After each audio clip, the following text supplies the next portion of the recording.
4 का जो है ना पहला सवाल के साथ पा रहा है कि एक पीने वाली गिलास होती है, समझ गए। उस गिलास की ऊंचाई कितनी होती है? 14।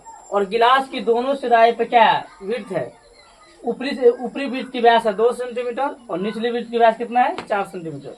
तो कह रहा है इस गिलास में कुल पानी की धारिता, मतलब इस गिलास में पानी कितना आएगा। धारिता में क्या होता है? आयतन होता है। क्या होता है? आयतन। और यह गिलास किस आकार का है? छिन्नक आकार का है। समझ में आ गया? सवाल समझे कि समझे? सवाल है कि एक छिन्नक आकार की गिलास है जिसकी ऊपरी वृत्त की व्यास है 2 सेंटीमीटर और निचली वृत्त की व्यास कितना है? 4 सेंटीमीटर। और उस गिलास की कुल ऊंचाई कितना दिया है? 14 सेंटीमीटर। तो कह रहा है इस छिन्नक की धारिता, इस छिन्नक का गिलास की धारिता मालूम करें। ठीक है, आइए देखते हैं।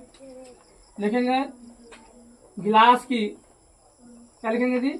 गिलास की ऊंचाई, गिलास की ऊंचाई, गिलास की ऊंचाई h बराबर दिया 14 सेंटीमीटर। ठीक है,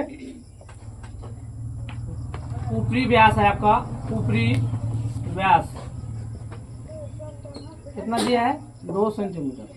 तो R2 बराबर हो जाएगा D2 बटे 2। D2 का वैल्यू कितना दिया है? 2 सेंटीमीटर। ठीक, काटिए इसको। तो R2 बराबर हो जाएगा कितना? 1 सेंटीमीटर। समझ में आ गया? तथा निचली वृत्त की व्यास D1 कितना दिया जी? 4 सेंटीमीटर। तो R1 हो जाएगा D1 बटे 2। R1 बराबर होगा D1 का वैल्यू कितना? 4 बटे 2। काटिएगा, होगा R1 बराबर हो जाएगा 2 सेंटीमीटर। कोई दिक्कत है? नहीं सर, नहीं दिक्कत। अब सवाल में समझिए, यहाँ तक समझ गए। जो सवाल में ही दिया था वही चीज हमने क्या किया।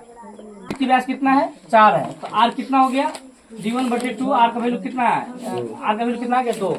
समझ गए?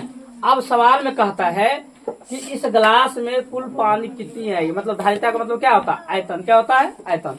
प्रश्न से देखिए, प्रश्न से अकॉर्डिंग टू क्वेश्चन लिखेंगे गिलास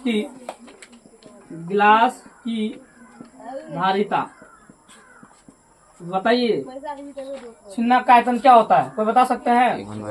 1/3 पाई h इंटू क्या होता है? R1 square plus R2 square plus R1 into R2 यही होता है। अब चलिए, पाई का वैल्यू 22/7 दिया है, h दिया है 14, R1 कितना दिया? 2, R2 कितना दिया? 1 प्लस 2 गुना